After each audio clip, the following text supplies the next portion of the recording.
Hello, fourth grade, and welcome to lesson 9-7.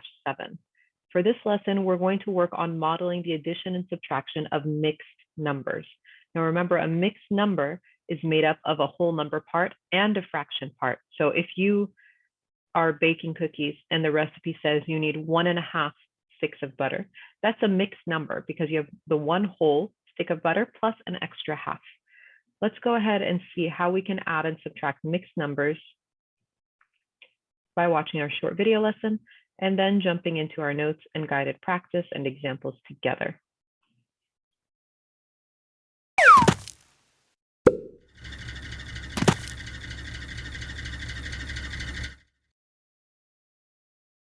How can you add or subtract mixed numbers?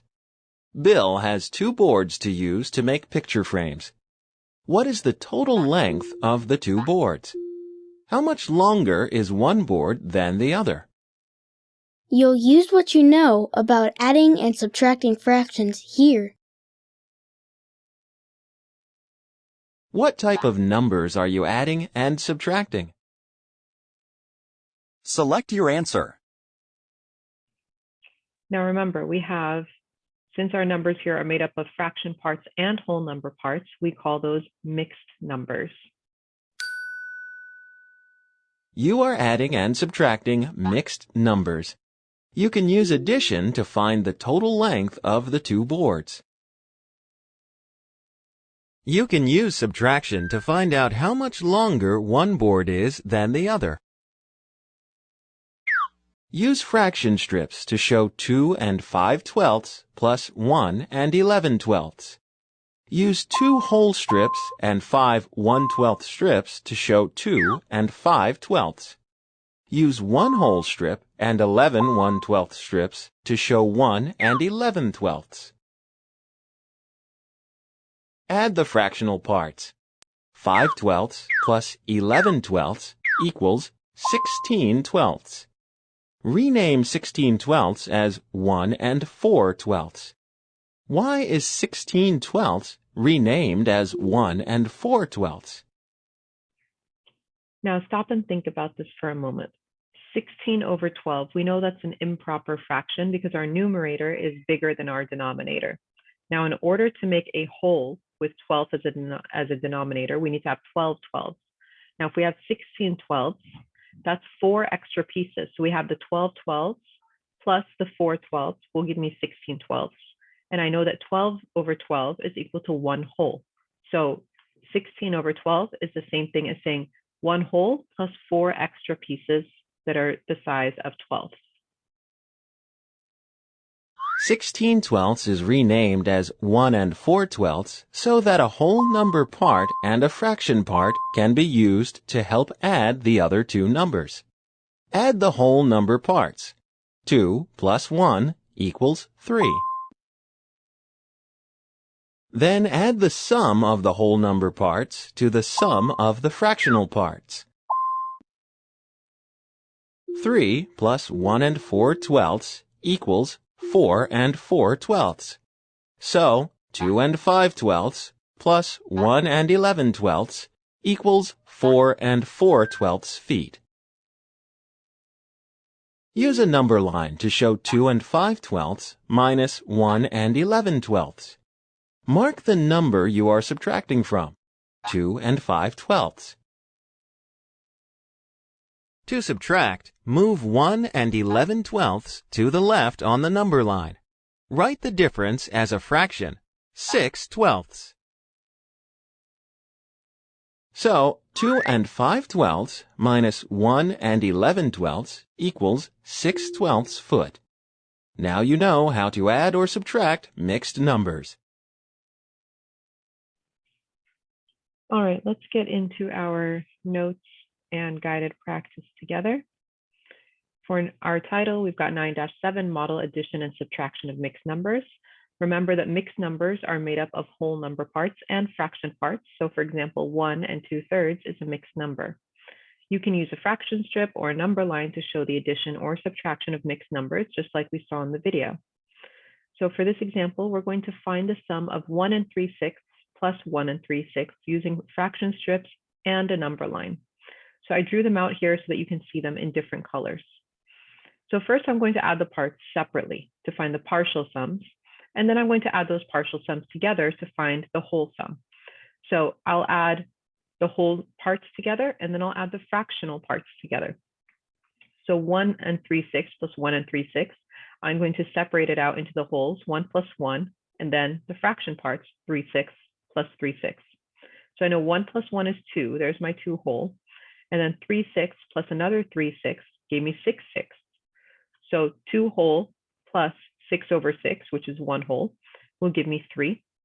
That way I know that 1 and 3/6 plus 1 and 3/6 gave me 3 whole.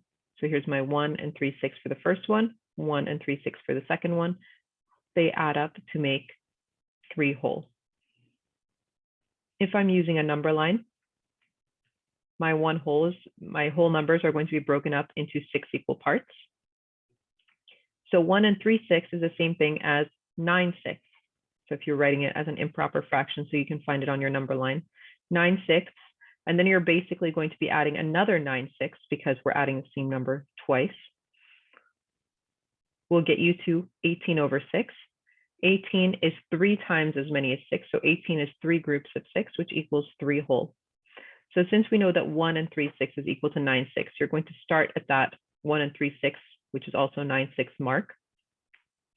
And then you're going to add another 1 and 3/6, which is also 9/6, until you get to your sum, your answer, which is 18/6. We know this is an improper fraction. If we do 18 divided by 6, it's going to give us 3 whole with no remainders. So 18/6 is equal to 3.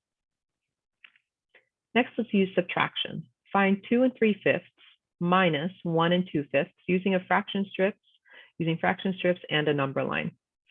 So I drew my 2 and 3/5. That's my whole number that I'm starting with, my starting number. And then I'm going to start subtracting off the parts. So I'll subtract off the whole number parts first. I did 2 minus 1, which gave me 1. I crossed that out. And then 3/5, take away 2/5. So I crossed out 2 of them, left me with 1/5. So my remaining answer, my difference, is going to be 1 and 1/5. So 2 minus 1 gave me 1. 3 minus 2, 3 parts minus 2 parts gave me 1 part left over. Let's take a look at your guided practice together. Number 1 says, why does 16/12 equal 1 and 4/12? Use decomposing to explain. So this is actually the same question we talked about during the video lesson. 16/12 is equal to 12/12 plus 4/12. So we decompose 16 into 1 whole and 4 extra parts in fraction form, and then we renamed it from fraction form into a mixed number and a whole number part. Number 2, we have the addition of 1 and 2/5 plus 2 and 4/5. So here's my 1, and then my 2/5 parts, and then 2 more whole, and then 4/5 parts. And you can see over here automatically that there's an extra piece. So I did the 1 plus the 2 gave me 3. I added my whole number parts first, and then I added my fraction parts. 2/5 plus 4/5 gave me 6/5. So now I can add those 2 parts together. 3 plus 6/5, which is the same thing as saying 3 plus 1 and 5/5, because the 6 has 1 extra piece more than the 5 whole. So it's 1 whole plus 1 extra piece equals 4 and 5/5. So 3 plus 1 is 4 plus 1/5 more. If I'm going to show this on a number line, I'm going to start at the 1 and 2/5 part. Now remember, since we're working with fifths, each one of my wholes is broken up into 5 parts. So 1 and 2/5, and then I added to it 2 whole and 4/5, landed me at 4 and 5/5. And number 3, 1 and 1/4 plus 2 and 3/4. Again, we can use both number line and fraction strip. 1 and 1/4, which on our number line over here is equivalent to 5/4, plus 2 and 3/4, landed us at 16/4. If I did it with fraction strips, I had 1, 2, 3. So I added my whole number parts first. Then I added my fraction parts. 1/4 plus 3/4 is 4/4, which is 1 whole. So I had 3 whole plus 4/4, which is 1 whole, gave me 4 whole altogether. Now, if you're working with fraction strips, another thing you can do, or sorry, with number lines, another thing you can do, because it is kind of difficult to add that way on a number line, is start with your whole number parts. So 1 plus 2 will get you to 3. 3 plus 1/4 will get you to 3 1/4, plus 3 more fourths will get you to another group of 4/4. So that lands you at your 16/4 or your 4 whole. So you can use a number line the same way as you use the fraction strips, add the whole number parts, and then add in the fraction parts and find your sum that way. That's it for this lesson. It's pretty straightforward. If you guys have any questions, please let me know. Otherwise, have an amazing day. Take care. Bye-bye.